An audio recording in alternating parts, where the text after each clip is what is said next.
Welcome to the deep dive.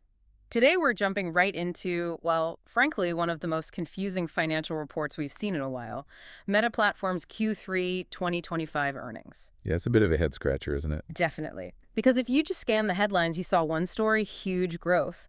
But then you look at the actual profit numbers and, it looks like a total disaster. But a total collapse almost. So our mission today, we're basically, your translators, will take this super dense, jargon-packed report and, make it make sense fast. Cut through the noise, basically. Exactly. We'll explain the accounting, the strategy, why the market reacted the way it did, give you the clear picture. And it really is a classic case of how financial reporting can sometimes distort the reality, right?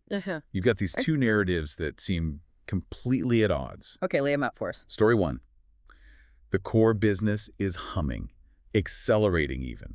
Billions of users, revenue surging, just really strong fundamentals. Okay. Story two, profits fell off a cliff, like an 83% drop in reported net income. It's shocking when you see it like that. An 83% drop. Wow. Yeah. So the core of our chat today is really explaining how those two things can possibly be true at the same time. All right, let's start with the good news then. Build that foundation. You need to grasp how healthy the main business is before we get into the confusing stuff. Makes sense. So top line revenue, just the sheer amount of money coming in, what are we looking at? $51.24 billion for the quarter. 51 billion in 3 months. Yeah, it's a huge number. And crucially, it's up about 26% compared to the same time last year. That's not just growth, that's accelerated growth. 26% year over year. Okay. And that's fueled by users, right? Are people still sticking around on Facebook and Instagram? Oh, absolutely. Daily active users across a whole family of apps, Facebook, Insta, WhatsApp. The lot hit around 3.54 billion. Billion with a B. With a B. That's up 8% year over year. I mean, just think about that scale for a second. Nearly half the planet logs into one of their apps every single day. It's kind of mind-boggling. But what really shows the engine is healthy is how they're making that money, isn't it? It's not just more ads. Exactly. That's the fascinating part. It's coming from two directions. First, ad impressions.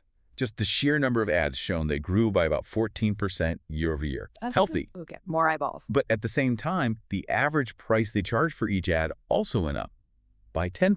Ah, okay, so more ads and higher prices. Precisely. And when you can pull off both simultaneously, it tells you demand for your ad space is incredibly strong. Advertisers are willing to pay more because presumably they're getting results. The core ad engine is just roaring. Okay, let's unpack this then. If the engine's roaring, why the headlines about it catching fire and crashing? Which brings us to those profit numbers that spooked the market initially. Right. The big, scary numbers. Net income, you said it was down 83%. What was the actual figure? It came in at just $2.709 billion. 2.7 billion, which sounds like a lot, but compared to last year. Last year, same quarter, it was $15.688 billion. 15.6 versus 2.7. Yeah, that's a huge drop. And that flows through to earnings per share, the EPS number. Directly. Diluted EPS was reported at $1.05 last year, around $6.03. $6 down to $1. Ouch. It looks terrible on the surface, but, and this is the absolute key thing to understand, this massive drop wasn't really about the business performance itself. Okay, so what was it? It was almost entirely, like 99% of it, due to a single one-time charge related to taxes, and importantly, it was non-cash. Non-cash. Okay, explain that. What kind of charge are we talking about? It was about $15.93 billion, just the charge itself. Wait, 15.9 billion? That's more than 6 times the profit they actually reported. Exactly. It completely swamps the operational profit number. It's huge. Where did this $16 billion accounting bomb come from, and why non-cash? Okay, so it stems from new U.S. tax legislation, specifically something called the Corporate Alternative Minimum Tax, or CAMT. CAMT. Okay, don't need the deep dive on tax law, just the gist. Right, the simple version is this. The new law changes how companies like Meta have to account for certain future tax payments, deferred tax liabilities.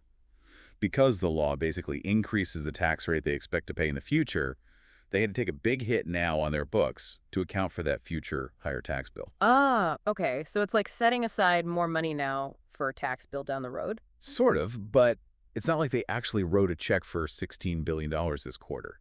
Think of it more like an internal accounting adjustment. They moved a huge chunk from one theoretical bucket on their balance sheet, let's say potential future value, to another bucket called expected future tax liability. So it hits the reported profit number, but doesn't actually drain their bank account today. Precisely. It's an accounting recognition of a future change. It doesn't reflect cash going out the door this quarter or money suddenly lost from selling ads.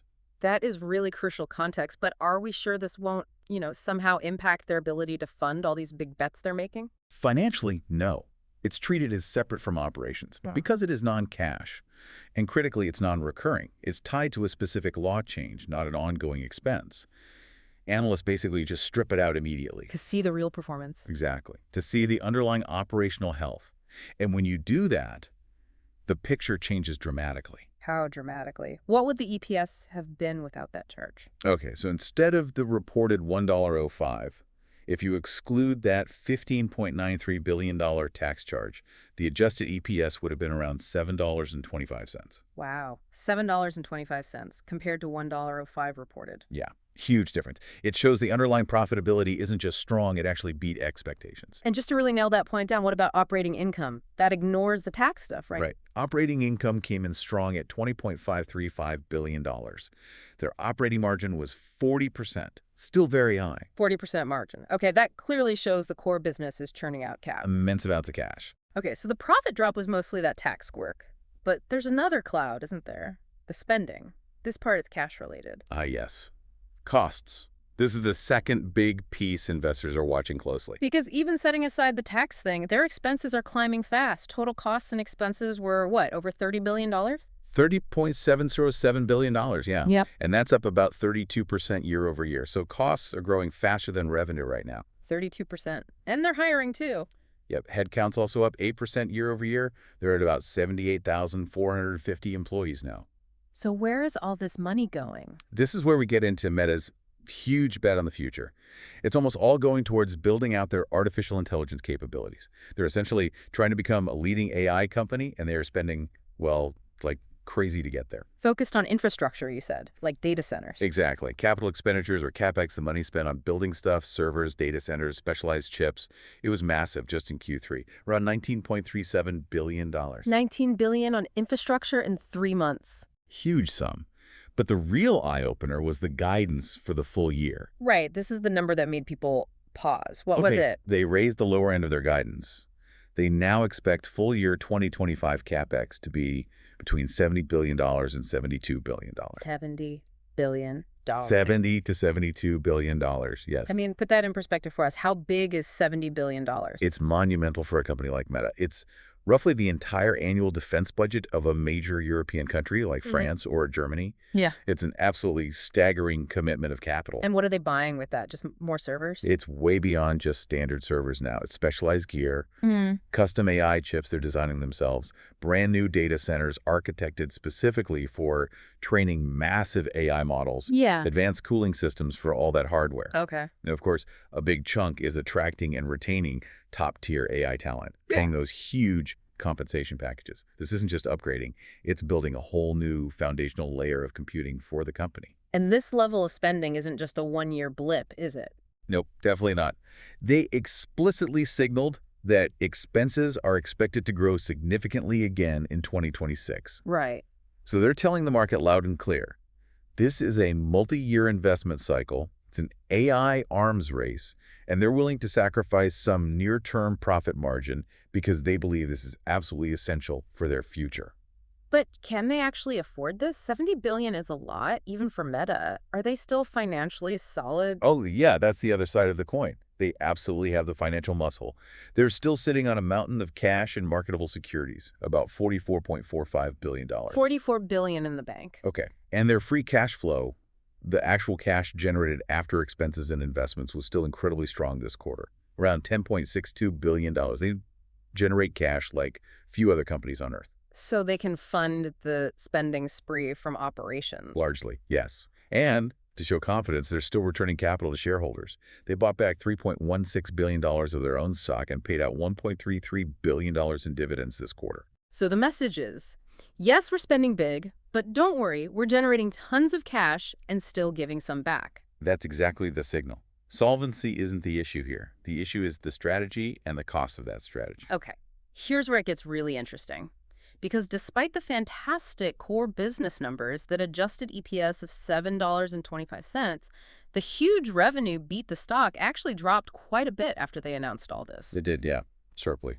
So why the negative reaction if the underlying business is strong and the profit drop was just accounting? Well, investors basically got spooked by a combination of things. One, obviously that big, ugly headline tax number, even if it was temporary noise. Okay, fair enough. Two, and this is the big one, the sheer scale of the spending increase, that $72 billion CapEx number, and the confirmation that expenses will keep rising rapidly into 2026. That's what really caused concern. The magnitude of the bet. Exactly. It highlights the tension perfectly. On one side, you have optimists saying, look, the ad business is great, users are growing, they have to invest in AI, this is the right long-term move. Makes sense. But the other side, the risk-focused view, points to the margin compression. When you commit to spending $70 billion plus annually, growing faster than revenue, your profit margins will shrink in the near term. Right. And there's a risk, right? What if the payoff from all that AI investment takes longer than expected? Or what if the return isn't as high as they hope? The market is basically saying, whoa, that's a lot of money to spend before we see the results. And you have to layer on top of that all the other risks that always seem to hover around Meta, don't you? Regulation, legal stuff. Absolutely. That's always part of the analyst calculus. You've got ongoing regulatory pressure, potential fines, antitrust investigations, especially in the US and EU. These things add a layer of uncertainty. And that uncertainty makes investors nervous when they also see the company undertaking such aggressive spending. It feeds into valuation risk. If margins do compress significantly, or if ad growth slows down for some reason, Market recession. exactly, like a broader economic downturn, Yeah. then investors might lose patience with that huge AI bet pretty quickly. Meta is asking for a tremendous amount of faith right now. Okay, so let's boil this down. If you're trying to get the key takeaways from this really complex report, what are they? All right, number one, the core business, ads and users, is incredibly strong, growing fast, making tons of cash. Very healthy. Got it. Healthy core. Number two, that massive reported profit drop, mostly noise, and $16 billion non-cash accounting charge due to tax law changes. Strip that out, and operational profit was actually very good, beating expectations. Okay, profit hit was an accounting quirk. Yep. And number three, they are spending an absolutely staggering amount of money, up to $72 billion this year and more next year, to build out AI infrastructure. This is a massive multi-year bet that prioritizes long-term AI dominance over short-term profit margins. Huge AI spending bet. Okay, clear. So if we connect this to the bigger picture, maybe the question to leave you with is this. Given that unprecedented $72 billion spending commitment for 2025, how quickly do these AI investments actually need to start generating new revenue, or maybe significant cost savings, to justify the hit they're taking on margins right now? That's the multi-billion-dollar question, isn't it? Is this spending the necessary cost of entry for the AI future, or is it just too much, too fast? Their relevance for the next decade probably hangs on the answer. It really might. So what does this all mean? That's your deep dive for today.